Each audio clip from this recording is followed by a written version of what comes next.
Hey, everybody, this is Jack Hammer from the Santa Rosa Press Democrat, reporting from day one of 49ers training camp here at Levi Stadium.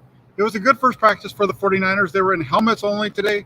Usually that's what happens for about the first five sessions, which means that the first padded practice for the 49ers is going to come sometime next week. Just a couple of things that really stood out to me. First off, let's start with the quarterbacks. All three of them were solid today. We'll start off with Trey Lance. This was Trey Lance's first practice as the starting quarterback of the 49ers, his first training camp practice, that is. He was 9 of 11. He didn't try to force any throws down the field. He was pretty much taking what the defense gave him, working stuff underneath. No balls really went downfield, like I said, with Lance. Although he didn't make any big plays with his arm, he did make a big play with his legs. Early on, they ran a zone read. He faked the ball, decided to hold on to it, and had a big run down the right side, breaking off right tackle for a nice gain. The fans that were here got a big kick out of that. It was a really nice play for Lance. Shows what he can do. He's going to make big plays with his arms this season goes along, but he's also going to make some big plays with his legs as well. And that was one from the day. And the other piece with Lance, he was 9 of 11, like I said, but those two incompletions weren't balls that were both of those incompletions, I should say, were balls that were batted away. Emmanuel Moseley had a really strong day today. We'll get to him a little bit more as we go later on into the show here. But it was a solid day for Lance. Good start, 9 of 11. He was on target, crisp. The ball was a nice tight spiral. I know that was a big talking point throughout last offseason and during training camp. And today we saw it just really working the ball well. Moving on with the quarterbacks, we have Nate Sudfeld. Sudfeld, he was perfect on the day. He had all 11 of his attempts. He actually even had the one deep throw for the 49ers today came from Nate Sudfeld. It was a deep ball down the left sideline to veteran Malik Turner. Went over the top of the coverage by Ambry Thomas. Thomas looked like he was going to be there stride for stride. The ball got thrown up in the air, and just a perfect ball. With the ball in the air, Turner was able to create some separation and come down with it. Just a really good presence throughout the day from Sudfeld. He looked strong. Those 11 attempts, like I said, a lot of those were checkdowns for most of the quarterbacks. We'll get to the reason why on that in a little bit. But he did have that one big deep shot down the left sideline to Malik Turner over the coverage of Ambry Thomas. That was a really nice one. Then we move on to Brock Purdy, the rookie quarterback. He had a solid first day as well. He had 5 attempts on the day between 7-on-7 and team periods. He hit on 4 of them. His most impressive play, though, really came it was during team drills. It was a bootleg to his left. They ran play action. They went out to it. It looked like it was going to be a run to the right, bootlegged out to his left side, running full speed to his left, and he was able to hit Keyshawn Johnson with an accurate throw. That's an impressive play considering he's sprinting to his left, and there was no time for him to slow down. He had the defensive lineman right behind him, so he was going full speed, and he was able to get his shoulders and hips turned around, put the ball right on Johnson for a really nice gain. Purdy also had another really nice play on a throw over the middle to Jordan Matthews, the tight end. He had a really nice ball down the middle. It was a nice in route. Hit him right in stride. Matthews was able to break it in between the safeties and take it for a big gain. So Purdy had an impressive day as well. So a good day all around for the quarterbacks. The offensive line for both groups held up pretty well. With regards to Sudfeld, I think that was the one time there would have been a sack, and we'll get to the reason why that occurred as well. But the quarterbacks played spot on. Like I said, 9 of 11 for Lance, Sudfeld perfect, 11 of 11, and Purdy was 4 of 5. So in total, once team and 7-on-7 started, the ball only hit the ground 3 times. So really good day for the 49ers quarterbacks. It doesn't mean that the defense wasn't playing well, though. Emmanuel Moseley stood out. The veteran cornerback, he was responsible for both of Trey Lance's incompletions, both of them coming on pass breakups. The first one actually came on Lance's first throw of the day in team drills. He dropped back to pass. He tried to hit Juwan Jennings on an out route about 10 yards downfield to the right side. Moseley was able to break on that, get there right at the same time as the ball, knock the ball away. A little bit later in practice, again, it was Lance trying to hit an out route to the right side about 10 yards downfield. He was trying to hit Austin Mack. Mack slipped on the play, but Moseley was right there to break that one up as well. Almost ended up with the interception. So a really good day for Emmanuel Moseley. And that just kind of bleeds into what was going on today from a coverage perspective for the 49ers. They spent a lot of money to bring in Travarius Ward at cornerback, and the whole reason for that was to increase the, make their pass coverage better, make it stickier, make it so that they could play some different coverages. And today that showed off, at least in day one. The 49ers pass defense was solid throughout. They had tight coverage all over the field, and that's why we saw I think part of why we saw the completion percentage so high was the 49ers quarterbacks they were being efficient. They were taking what was being given to them underneath. They weren't really trying to press the ball down the field too often, and that coverage was really tight and sharp. So really good start to the day to the week for the 49ers defense here on day one of training camp as far as their coverage goes. And like I said, Emmanuel Moseley, really solid day with a couple of pass breakups. Brandon Aiyuk, let's talk a little bit about the veteran wide receiver. Last year at this time, early in training camp, early going into the beginning of the season, it was all about Brandon Aiyuk being in the doghouse. Kyle Shanahan addressed that a little bit today, that there was a little bit of a slow start for Aiyuk last year. Aiyuk, he joined the 49ers in 2020, which was the COVID year, went through that training camp, and it wasn't really until later on, last year when he came into camp, that he realized what it's like to play in the NFL from a working standpoint. Like I said, they had the COVID year in 2020. This is kind of what Kyle Shanahan talked about. They had that COVID year in 2020. Last year was like their first real training camp, and he struggled a little bit with that. And it seems like Aiyuk's put in the work, and he's coming in a much better position this year. It looks like he's going to be in a strong position. Today, he had a good day. He had the ball thrown in his direction 4 times. He had 4 targets, caught all 4 of them.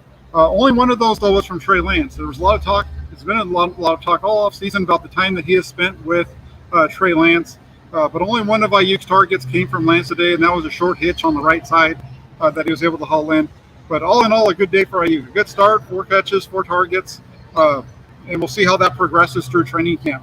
But we didn't see Aiyuk really get the ball all that much either. During OTAs and minicamp, we didn't see Aiyuk and Lance connect on deep balls during that time either. So it's definitely something to keep an eye on as we go through the next month of training camp and then into the early part of the season. Want to say thank you real quick to Ekim for joining in. He says, hey, Jack, the next call-in show soon. Definitely, Ekim. Now that we're in the training camp, and I know folks are going to want to be talking about this stuff, I'll find some time to set aside some time for a call-in show. Not quite sure when that's going to take place, but keep an eye out. That's going to come soon, maybe as early as tomorrow, maybe on Friday. We'll see when we can get that in. Then we also have Russell Peterson, who says, hello, Jack. How did camp look? Don't read it to me. Just tell me. And Russell, that's what I'm trying to do today, is make sure that I just tie it to you without it being monotone and reading it to you. So I appreciate the comment. And then we got big Eric, Bay Area Baller, says, good stuff, Jack. Nice to have some eyes I trust observing. Thank you very much, Bay Area Baller. It's good to be here, and thank you for the kind words there as far as the trust goes. Let's move on. We did the quarterback, the wide receiver. Let's get into the running backs. The running backs all look good today too. Tyrion Davis-Price. This is the first time we finally got a chance to see what Tyrion Davis-Price can do as a runner. I think, when we're out here during minicamp for rookie minicamp in the beginning of OTAs, that was a different situation. Today we got to see Davis-Price get the ball and actually look solid with a couple of his runs. On one of them in particular, he showed some really good burst. It was an outside zone run to the left side. He got the ball. They had the blocking. He ran tight to that. Was able to get upfield. The couple of defenders downfield tried to knock the ball out of his hands, and he was able to hold on to it. Davis-Price looked really solid today, as did a couple of other running backs, namely Trey Sermon. The second year back, everybody's been kind of questioning what's going on with Trey Sermon. He was a 3rd-round draft pick last year. Didn't really play a whole lot, only had 41 carries. Then they went out and drafted Tyrion Davis-Price. So kind of where does Trey Sermon fit in? He looked good today. He put in a lot of work this offseason. He looks like he's big and strong, a little bit thicker than he was a year ago. And he looked good today. He showed burst on a couple of good runs between the tackles.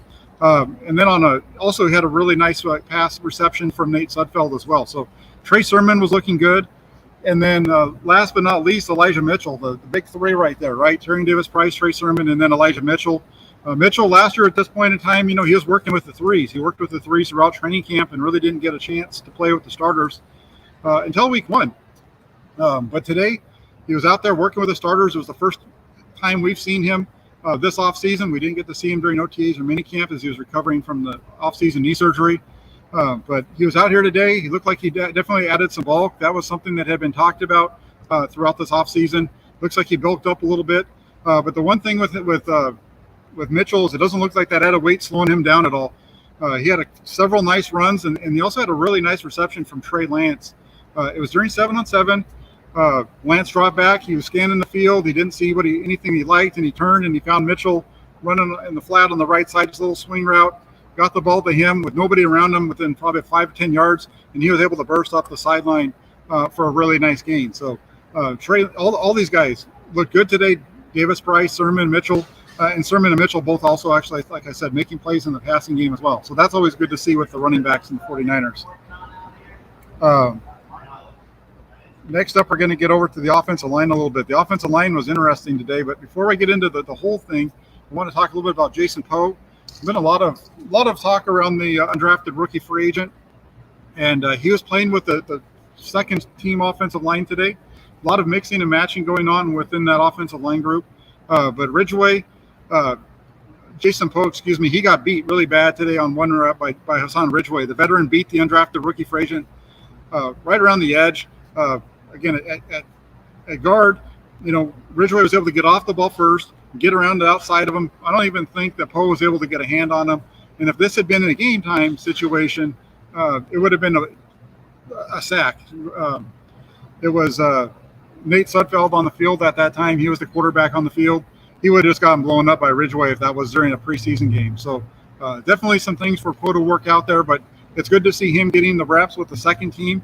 We'll get to the reason why there in a minute, but another one to keep an eye on. And now we're going to get into some of the injured guys that are coming back. But Javon Kinlaw, Javon Kinlaw had the knee injury last year, had the surgery, he's working his way back. He was out here today. He's going to get limited reps throughout camp, especially early on, ramping up to get ready for it. But early in individual drills, he matched up with Nick Bosa in their get-off drill.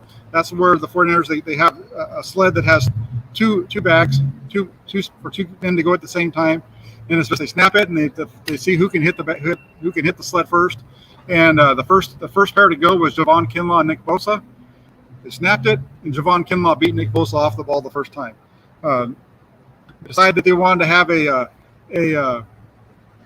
do-over. The second time around, it was Bosa getting the better of Kinlaw, but it was a good day for Kinlaw overall. It's good to see him on the field.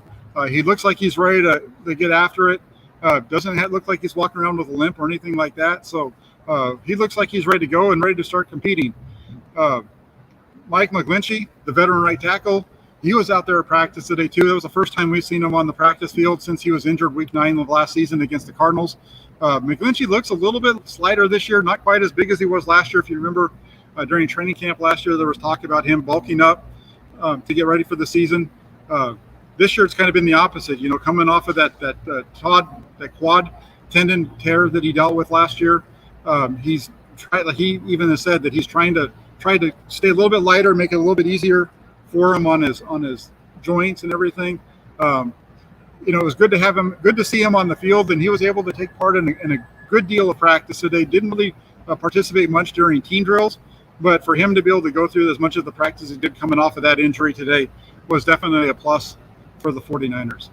And that brings us to linebacker Azeez Al-Shaair. The fourth-year linebacker, he gave everyone a scare early on in practice. They just finished up their first little team period, and they went to 7-on-7s. The first play of that 7-on-7 period, Al-Shaair had the wind knocked out of him after him and Kyle Juszczyk banged into each other. Juszczyk was just running his route. He kind of got into Al-Shaair a little bit, and Al-Shaair hit himself with that big pad that he has on his elbow. Got himself in the stomach, knocked the wind out of himself, was on the ground. It looked like it might have been his legs where his hands were going.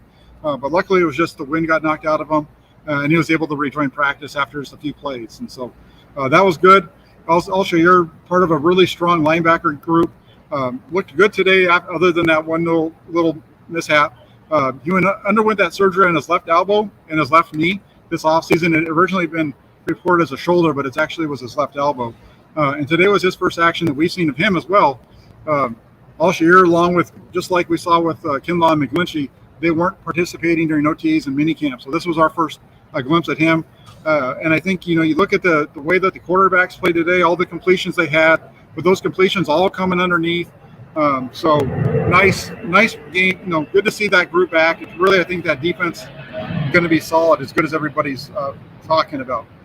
One other piece real quick before I move on to the offensive line, I want to talk a little bit about slot corner. Slot corner is another spot that the 49ers are making, having to find a solution there after K'Waun Williams left during free agency. Today you saw Darqueze Dennard once again playing with the starters, and then Shane Womack playing with the second group. So that appears to be what that matchup is, what that mix and match is right now. And then you also have Talanoa Hufanga up there at safety, and so very similar to what we saw last year with Hufanga playing a lot of single high. So and mixing and matching what they're doing there. But there was definitely some times where we saw more of him in the single high look today than other times. So it's an interesting look for this 49ers defense, but they've got a lot of talent, and it's going to be fun to watch how they all come together.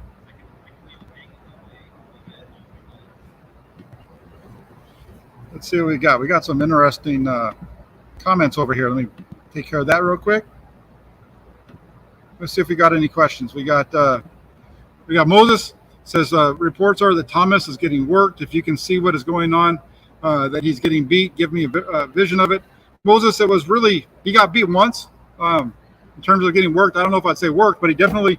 Here's the thing with Thomas, right? We know that last year he had struggles with covering deep balls as a rookie. That's part of why the 49ers played so soft.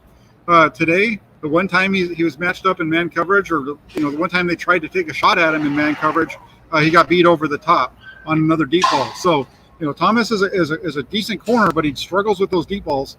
We saw it again today in practice, so I'll keep an eye on it and definitely get back to you a little bit on what's going on there. Clarence asked, good vibes overall there, Jack? Absolutely. It was a good practice. For day one of practice, it was a solid practice, I think. As I was talking about, a lot of guys coming back from injury. There's only a few that weren't on the field that are being held out. Trent Williams was one of the few starters that wasn't on the field today at all. Deebo Samuel was in action, was here today, did not take part in practice. He was he worked out on the side, but he was not participating in practice today with the team. Same thing with Jimmy Garoppolo. He was here in Santa Clara today. He had his workout early this morning. Went through his training regimen that they have put together for him, and he was out of here before 9:30. So for the most part, though, it was a really good practice for the 49ers. A lot of good action and their veterans being on the field. And I want to get to the offensive line quickly because I think that's an interesting one as well. Kyle Shanahan had mentioned yesterday that there was going to be a competition center during training camp. We saw that today. Daniel Brunskill not lining up at right guard. Instead, Daniel Brunskill was working with the second unit at center. So with Brunskill working with the second unit at center, that left some things to have to work on for the offensive line. Mike McGlinchey not taking part as much during the team drills. So what you had a starting group that looked like Jake Brendel at center. Your right guard was rookie Spencer Burford. Burford's looked really good all off season. He looks like a guy who can really step in and probably take that job early on if necessary. Spencer Burford there. And then at the right tackle position was Jalen Moore. So Jalen Moore and Spencer Burford were the starting guys on the right side of the offensive line today. And then with Trent Williams not at practice, that was Colton McKivitz. Just like we saw last year in Week 18 down in Los Angeles. Williams out, McKivitz in. That might give you a little bit of a glimpse of where this offensive line stands right now, depending on how many guys they're going to keep. But yeah, so the big thing for me today, though, was Brunskill definitely getting a lot of work in at center with that second unit. Spencer Burford in at right guard, Jalen Moore out at right tackle, along with Mike McGlinchey. So just something to keep an eye on there. A lot of the one thing about this offensive line is it's a group of talented guys. It's a really good group. It's a good mix of young and old. Veterans with starting experience along with some young guys. So they're working through that right now, especially early on in camp. I would expect to see a lot of movement among that group as far as who's in what position. as far as with the ones, the twos, who's at left, different spots even in terms of guard, tackle, or center. But the offensive line today overall, I thought played well. For the most part, they were able to keep the 49ers defensive line at bay. So it was a good day for the 49ers. So Ecam asks, let's go to this one first. Adam Bauer. Adam says, how'd Banks look? Banks looked solid. Banks looked really good to me throughout OTAs and minicamp here. Just you could see the growth from year 1 to year 2 with him. And that showed up today during team drills as well. I'll get a better look at it again tomorrow for you. And then Kim asks, do you foresee a possible center signing coming up? That all depends on what happens with Brendel and Brunskill. I think, Brunskill has a lot of experience playing center. I don't think that it was Brunskill playing center that caused the problems that the 49ers were having in 2020. There was a lot of other things going on that season, in particular playing with a guy who's, a second-tier backup quarterback, and Nate, with the quarterbacks they had there in 2020 between both of those guys. So once Garoppolo went down, I think that made the quarterback position a lot tougher for the 49ers, and it really took away all their margin of error.